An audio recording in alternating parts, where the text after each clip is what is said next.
Assalamualaikum warahmatullahi wabarakatuh. Perkenalkan, nama saya Askar Maulana Fikri Ramadan dari kelas 3H Prodi Hukum Ekonomi Syariah. Di sini saya akan menjelaskan materi tentang anwar tafsir, dan ini adalah tugas kelompok.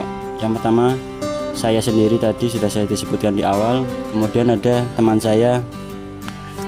Perkenalkan, nama saya Muhammad Saif Ibatullah. Saya juga dari kelas 3H dengan NIM 222111303,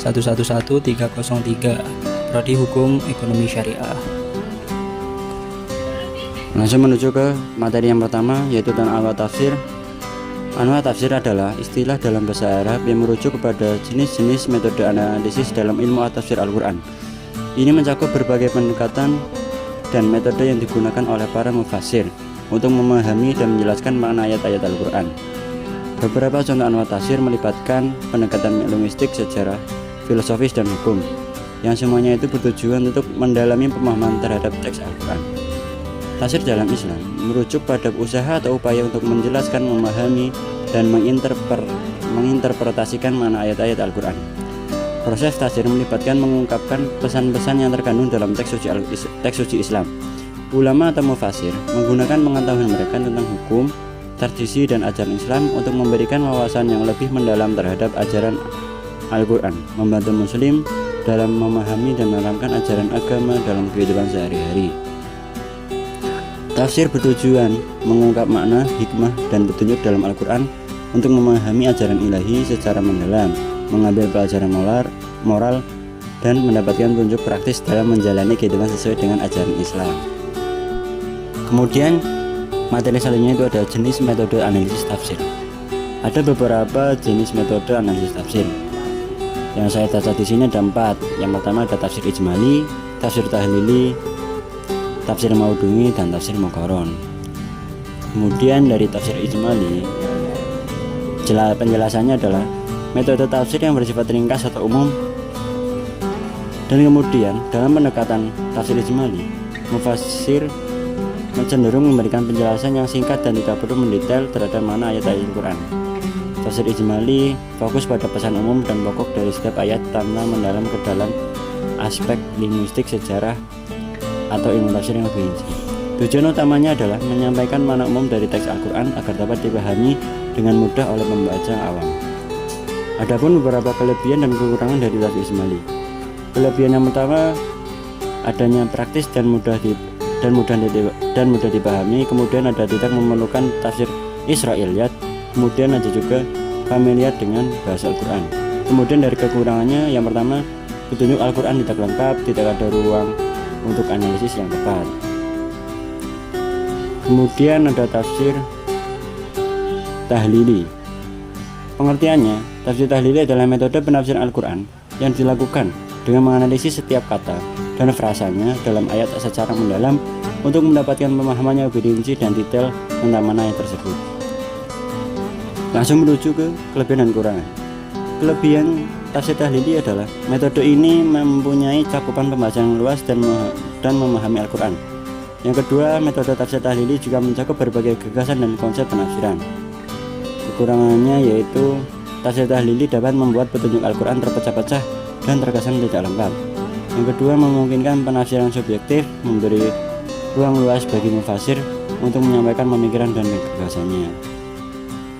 Adapun beberapa corak tafsir yang tercakup dalam metode tahlili. Yang pertama ada at-tafsir bil matsur. Tafsir bil matsur adalah metode penafsiran Al-Quran yang mengutamakan sumber-sumber langsung Islam seperti hadis, pendapat para sahabat, dan tradisi Islam untuk menjelaskan mana-mana ayat-ayat Al-Quran secara komprehensif. Kemudian yang kedua ada tafsir bi ra'yi. Tafsir bi ra'yi adalah metode penafsiran Al-Quran yang menekankan pada penilaian pribadi atau ijtihad mufassir menggunakan akal pikiran dan analisis linguistik untuk menjelaskan makna ayat-ayat tanpa ketergantungan yang berlebihan pada hadis atau tradisi. Kemudian yang ketiga ada tafsir as-sufi. Tafsir as-sufi adalah tafsir yang di dalamnya adanya seorang sufi berusaha dalam menjelaskan makna suatu ayat dalam Al-Quran dari sudut pandang esoteris atau berdasarkan tanda-tanda tersirat yang muncul dalam suluknya, ataupun tafsir yang ditulis oleh para sufi. Kemudian yang keempat ada tafsir al-fiqh. Tafsir al-fiqh adalah metode penafsiran Al-Quran yang menekankan pada aspek hukum Islam atau fikih. Kemudian yang kelima ada tafsir al-falsafi. Tafsir al-falsafi adalah metode penafsiran Al-Quran yang menekankan pendekatan pada filsafat. Kemudian yang keenam ada tafsir al-ilmi. Tafsir al-ilmi adalah metode penafsiran Al-Quran yang menekankan pada pendidikan ilmiah dan akademis. Kemudian yang terakhir yaitu ada tafsir al-adabi al-istimai, yaitu adalah tafsir yang metode penafsir Al-Quran tersebut itu menitik beratkan pada pendekatan sastra dan sosial. Lanjut pada pembahasan selanjutnya, yaitu mengenai tafsir maudhu'i. Tafsir maudhu'i adalah metode penafsiran Al-Quran yang fokus pada pemahaman tematik atau makna umum ayat tanpa memperhatikan konteks historis atau asbab al-nuzul. Pemahaman disampaikan secara lebih luas dan umum. Kelebihan pada tafsir maudhu'i: yang pertama, tafsir maudhu'i memungkinkan penyelesaian masalah secara praktis dan sistematis. Cocok untuk orang yang mobilitasnya tinggi dan tidak punya waktu membaca tafsir yang besar. Kedua, bersifat dinamis, memberikan kesan bahwa Al-Quran selalu relevan, melengkapi pemahaman dengan judul-judul pembahasan yang membimbing umat dan memperkaya kajiannya. Kekurangan pada tafsir maudhu'i yaitu antara lain memenggal ayat-ayat Al-Quran. Cara ini mungkin dianggap tidak sopan oleh sebagian ulama jika membatasi pemahaman kitab suci tanpa menimbulkan kerugian atau kesalahan dalam penafsiran. Kalaupun melihat ketentuan Al-Quran dengan menentukan judul berdasarkan tafsir, otomatis pokok persoalannya terbatas. Tidak mungkin ayat-ayat yang terkandung di dalamnya memiliki batasan yang tidak mencakup seluruh makna yang dimaksudkan. Yang terakhir, pembahasan mengenai tafsir muqaron.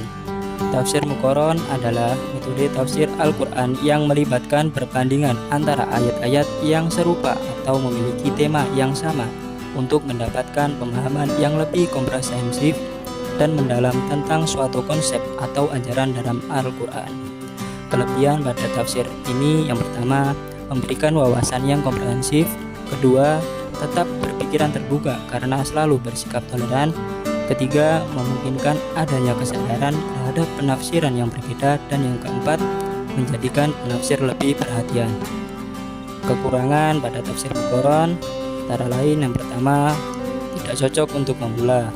Kedua, tidak cocok untuk menyelesaikan permasalahan yang sedang terjadi. Dan yang terakhir, memberikan kesan mengulang-ulang pendapat mufasir.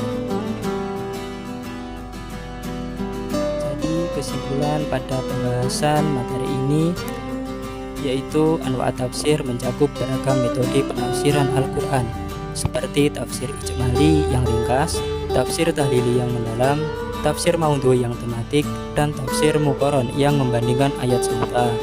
Selain itu, terdapat metode tafsir bil mansur, al-ra'yi, al-fiqh, al-falsafi, al-ilmi, dan al-adabi al-ijtimai yang masing-masing dengan pendekatan uniknya.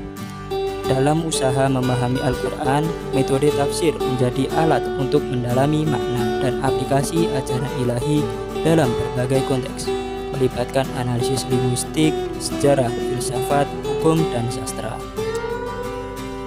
Mungkin hanya ini yang dapat kami sampaikan mengenai pembahasan anwa' tafsir.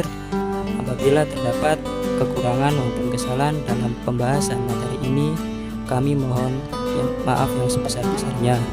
Sekian, wassalamualaikum warahmatullahi wabarakatuh.